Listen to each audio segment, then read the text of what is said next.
All right, last but not least, we come to the most important factor about moissanite, and the factor that makes it look most like a diamond, or what can make it look most like a diamond, and that has to do with the cut. Okay, now something that is completely unavoidable is that moissanite is a doubly refractive gem, which means one beam of light enters, two beams of light exit, as opposed to diamond, which is singly refractive, where one beam of light enters and one beam of light exits. Okay, so just to now, what I have on the screen here is what would be considered an extremely perfectly cut hearts and arrows diamond. It's a computer generated model. Okay, and what we're going to do, and you can see I could load this into different lighting environments and whatnot. This is a typical office light view and is representative of what we would see actually in outside and natural daylight, which we're going to take a look at in just a few minutes. But I want to show you something that's important to moissanite gemstones and diamond.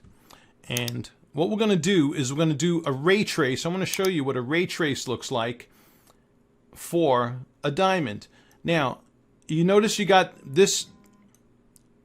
This is a solid beam of light entering the diamond at a 100% intensity.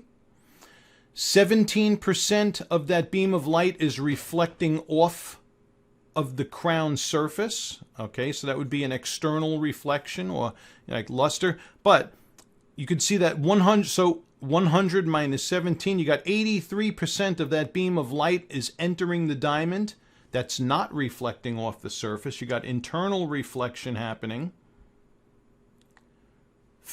You got light now that's bouncing within the diamond and is taking the most direct path within the diamond and straight back out again up to the eye. And right here, you can't see that, but that says 67%. You got 67% of that 100% beam of light that's exiting. And this is a singly refractive gem, which is diamond. All right. Now, in order to get a moissanite to behave as close as possible to a diamond, is you want to cut the moissanite in such a way that the path of light is going to take the most direct path in and out of the diamond. Excuse the background noises there. I'm going to close that up. So when we're dealing with moissanite, we want to cut it in such a way that the light is entering and taking the most direct path in and out of the diamond. Now here's what happens if you cut a diamond or another gem and it's not taking the most direct path. Okay, so what I did here was I altered the proportions of the diamond. It's still cut very symmetrically, but I pulled the pavilion angles down. I messed around with the crown angles and table size, and look at the beam. What happens with the beam of light here now? Look at, you got 64% of the light now. You got the diamond traveling in. It's not taking the most direct path. It's traveling within the gem, and this is falling out. That would be light leakage. And light coming through the top now is only 15% as opposed to 67%. So we've reduced the intensity of the light, as well as, and look at this mess. Look at, you see this? This is, instead of taking the most direct path, you got light bouncing all over the place within the gem. And when that happens, you get more color absorption. The stone can look like a darker color than what it actually is. And it demonstrates my point from a scientific perspective, but let me show you how this moissanite does. Okay, so I took that moissanite, that 8.5 millimeter moissanite, and scanned it in on our high definition sarin machine, and so this is an actual model of that moissanite. And let me show you the stats and data that we look at when we're looking at diamonds and how this compares in relation. So we're going to pull up some reports here. Okay, now this is the GIA Facetware, which is an extension in the Sarin software, and it shows me how GIA would grade this diamond's, or I should say this moissanite's symmetry. And if you notice, you know, excellent, excellent, excellent. Everything excellent, all down the lines.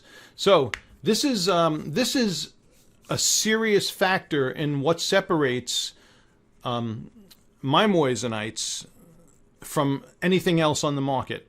Okay, and I want you to take note. Here's what I want you to take note of. First of all, you cut geeks out there, if you're familiar with proportions and you see average of 34.5-degree crown angles with 40.8 pavilion angles and a 54.4% table, you know you're looking at some pristine goodies.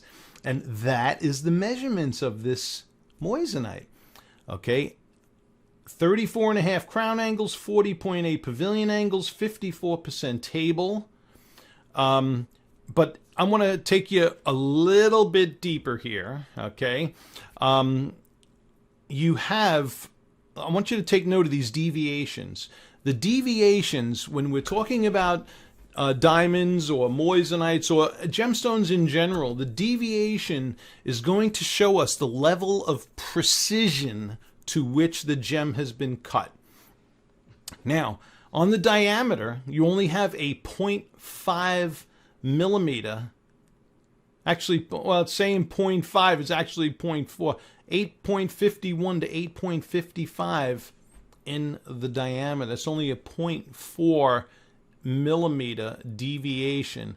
The table on this moissanite, there's only a 0.3 deviation from your minimum and maximum table size.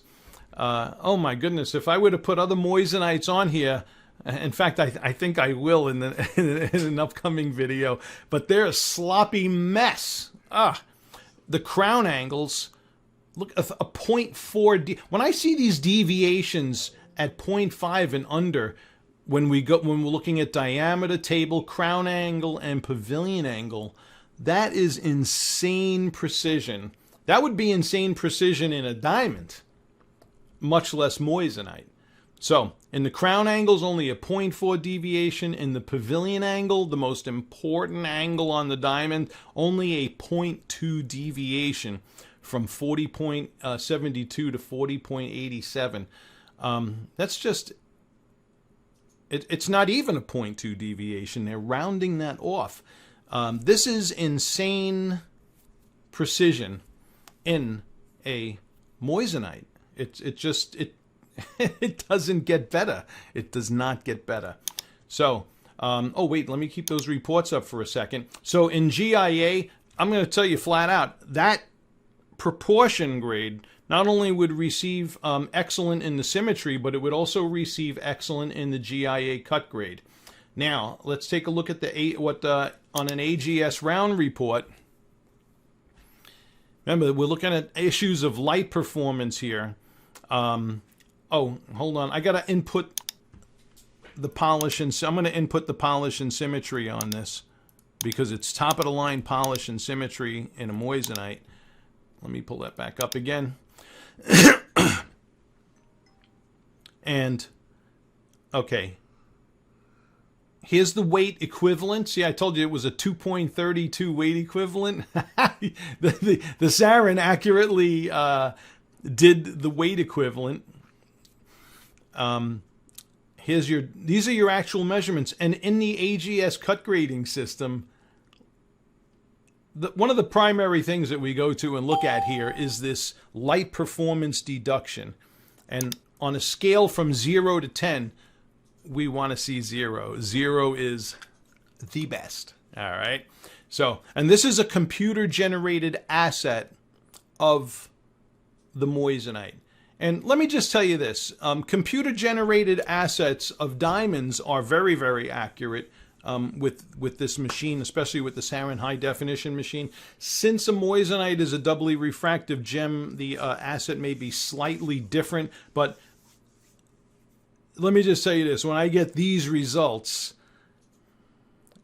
Nothing tops that. Nothing tops this with regards to precision of the cut and light performance. So if this was like a sloppily cut moissanite, that image would look a heck of a lot different. In fact, let me pause this for a second. Boink. All right. So this is a Comparative moissanite. I'm not going to say who they are. I'm not looking to knock anybody. But listen, you guys, and listen, if I was a consumer, I'd be comparing too. But you need the right data to compare to. So look at this asset image. See all this white under the table here? This is what I had coined the ring of death. I call it the ring of death because it's a ring of light leakage underneath it that's caused by the light performance of poor cutting.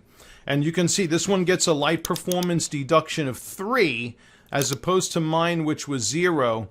Never mind the polish and symmetry for a second here, but brightness takes a hit of 2.26, leakage 0.56, disperse. It just is not a comparison. All right, so that's the AGS. That's on the AGS report. Here's the GIA one we were looking at before. So we want to look at. Okay, so this one, to its credit, got a symmetry of very good. As opposed to my excellent, and because of misalignment having to do with alignment of the crown and pavilion and the table and the culet. Let's just say this: it's not the same product. It's not the same product. This is a more, we're going to take a little bit. Now that I showed you the other program with the ray tracing, I'm just going to kind of show you a little bit about that. So I'm going to pause you again for a second. Okay, so now that I have scanned in those two Moissanites, check this out. So I'm taking my Weingarten Hearts and Arrow 8.5 millimeter Moissanite. I'm going to load it into the top left. All right. Remember that office light view we saw before? This is on my Moissanite, okay? And then here's my competitor. Like I said, I'm not gonna name names. Fun stuff though.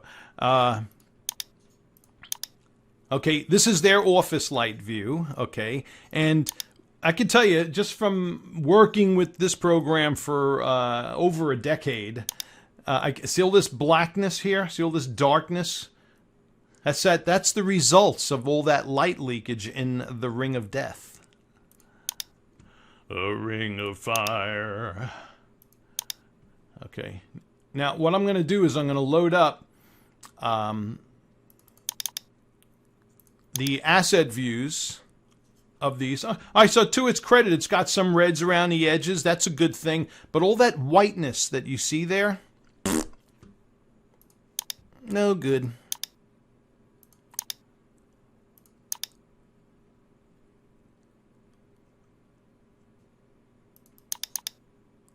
Boink.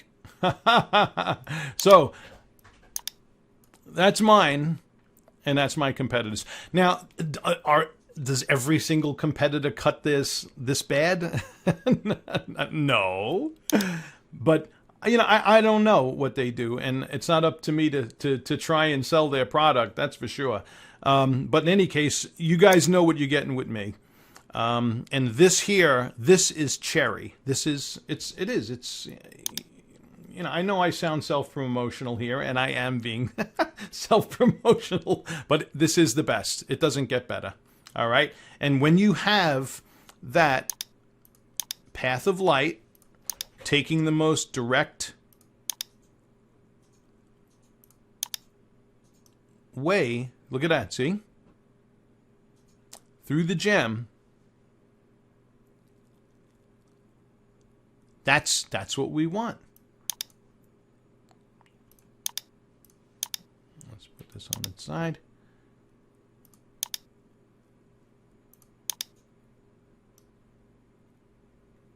Okay, see all that? See that mess there?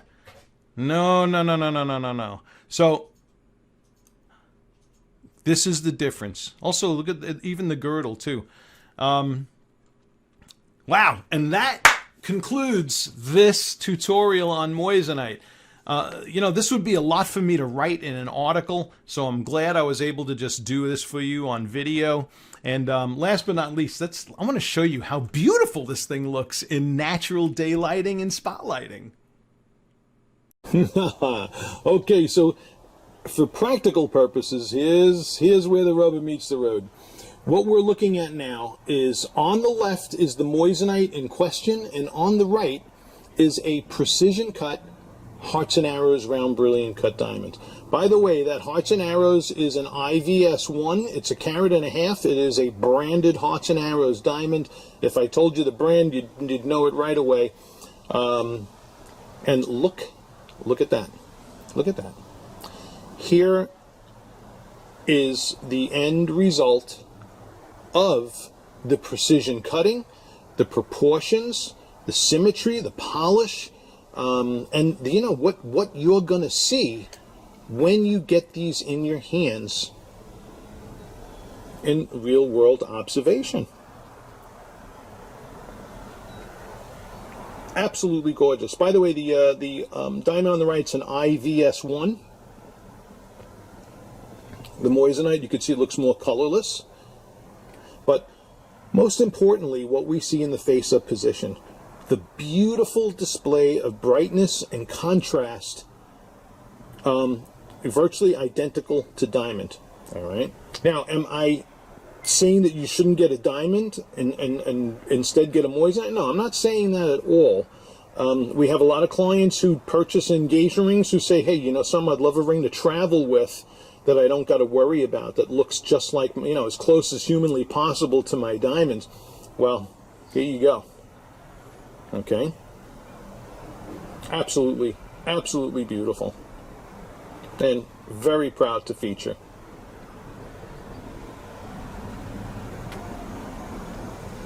Let me show you in spotlighting now. All right. Now this is the Moissanite on the left and the diamond on the right. And both gems are under perfectly even distribution. Now, it's in this lighting where you're going to see, if you're going to see any difference in optical properties, it's spotlighting. Before, if you remember what I was saying about singly refractive versus doubly refractive gems. In a diamond, for every beam of light that enters, one beam of light that enters, one beam of light exits. And this, by the way, you can tell there's more than one beam of light entering here, because you got a lot of fire going on in the diamond. In the Moissanite, okay, looks like there's twice as much fire, right? Okay. And that is because Moissanite is doubly refractive. There is nothing that can change that. All right? These Moissanites are cut to mimic their diamond alternatives as much as humanly possible, but you cannot avoid the double refraction unless it would be a different gem. It would be a completely different gem. The gem material would be different. All right, so these are the facts that you guys need to know. And by the way, it's not ugly. Okay? All right. Just going to wrap this up with some final thoughts, and we're going to conclude this video. Okay, just some final thoughts as we wrap this video up. Moissanites are here. Moissanites are here to stay. They are a huge part of the jewelry industry now. They are growing. There's a lot of stores that don't carry them, but here on the internet and globally, they're growing by leaps and bounds. Key things to take away from this video with regards to carat weight. Your Moissanites are a slightly lighter, about 8% lighter in the weight than their diamond counterparts. So if you have a Moissanite that's, say, an 8.5 millimeter, looks like a 2.5 carat, it's going to be, you're going to take that and you're going to times it by 0.92 to get what the real weight of the Moissanite is. So Moissanites are generally looked at in terms of their carat weight equivalent, albeit they also have an actual carat weight. All right, and so sometimes people will say, "Oh, I got a 2.5 carat size moissanite," and if you were looking at a diamond, it would be 2.5 carats, but in actuality, the moissanite may weigh only 2.13 or so. All right, so just something, these are silly, simple things to keep in mind with them. When it comes to the color, I covered that very thoroughly in our chapter on color, but just bear in mind that moissanites that you see on the market, no matter who they're coming from or where they're graded, if it says D through F, figure it's a G color or an H color, all right? And if you're gonna compare it to a diamond, if it's a G or an H color, figure an I to J if you were looking at actual diamond. So just keep that in mind with the color. When it comes to clarity and particularly the features that we see under the microscope, clarity is basically looked at the same. VVS is going to have minute inclusions. VS are going to have minor inclusions. SI noticeable, under the microscope, under 10-pound magnification. That's pretty much similar, very, very similar with diamond. So places that are offering gradings on moissanites, that's pretty compatible with regards to that. Also under the microscope, we're looking at polish and symmetry features, and the girdle. Your truly rarest, moissanites will have faceted girdles. The cutters will take their time to facet the girdles. The meat point symmetry will be right on. As you see, we demonstrated that with the Sarin high definition machine, and we're able to show our clients those symmetry features. When it comes to the cut of the moissanite, that right there is what separates the wheat from the chaff, so to speak. So we see some of those features under the microscope, and we also see those features when we are scanning the diamond under the Sarin and looking at the deviations. If you remember, we talked about the deviations, how precise that moissanite is cut on a facet by facet basis.